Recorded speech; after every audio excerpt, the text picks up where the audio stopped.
یہ بات ہے قرآن کی۔ یہ کوئی قرآن نہیں ہے، یہ بس جھوٹی شاعری ہے، محمد کی شاعری۔ یہ کہانی ہے اس انسان کی جس نے رسول اللہ کو بھرے بازار میں رسوا کیا۔ مکہ والو، اس کی بات مت سننا، یہ میرا بھتیجا محمد ہے اور یہ دیوانہ ہے، دیوانہ۔ یہ بات ہے سورہ لہب۔ تبت يدا أبي لهب وتب۔ سورہ لہب مکہ میں اس وقت نازل ہوئی جب ابو لہب نے ظلم کی ساری حدیں پار کر دی۔ وہ اللہ کے نبی کو پریشان کرتا۔ میرے بھتیجے نے باپ دادا کا مذہب چھوڑ دیا ہے، کہتا ہے اس ایک خدا کو مانو۔ اس سے گھٹیا بات میں نے آج تک نہیں سنی۔ مگر اس سب کی شروعات جب ہوئی جب اللہ کے نبی نے صفا کے پہاڑ پر چڑھ کر زور سے پکارا، یا صباحا۔ اس کا مطلب تھا کہ اے لوگوں اٹھو اور میری بات سنو، تم پر ایک خطرہ آن پڑا ہے۔ لگتا ہے کوئی مصیبت آئی ہے۔ جب سب لوگ صفا کے پہاڑ کے نیچے جمع ہو گئے تو اللہ کے نبی نے ان سے ایک سوال پوچھا کہ اے لوگوں، اگر میں تم سے کہوں کہ اس پہاڑ کے پیچھے دشمن کی فوج تم پر حملہ کرنے آ رہی ہے، کیا تم میرا یقین کرو گے؟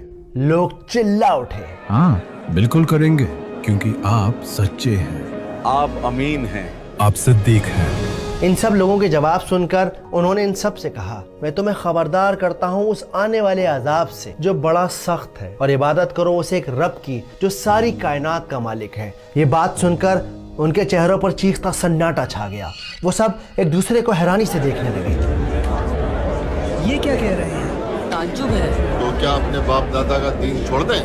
اور پھر ایک آدمی کھڑا ہوا، وہ چلایا، بھتیجے، تبن لکا علی حازا جماعتنا۔ عربی کی اس عبارت کا مطلب تھا کہ ستیہ ناش ہو تیرا، ٹوٹ جائیں تیرے ہاتھ۔ کیا تو نے ہمیں اسی لیے یہاں جمع کیا ہے؟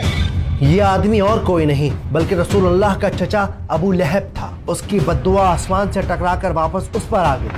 اللہ نے نبوت کے 10ویں سال میں سورہ لہب کو نازل کیا، جس میں اللہ نے کہا کہ ٹوٹ گئے ہاتھ ابو لہب کے، ہلاک اور برباد ہو گیا وہ۔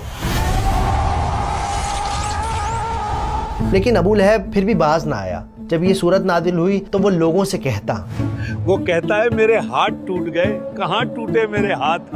صحیح سلامت تو ہیں۔ تو یہ تھا واقعہ سورہ لہب کے نازل ہونے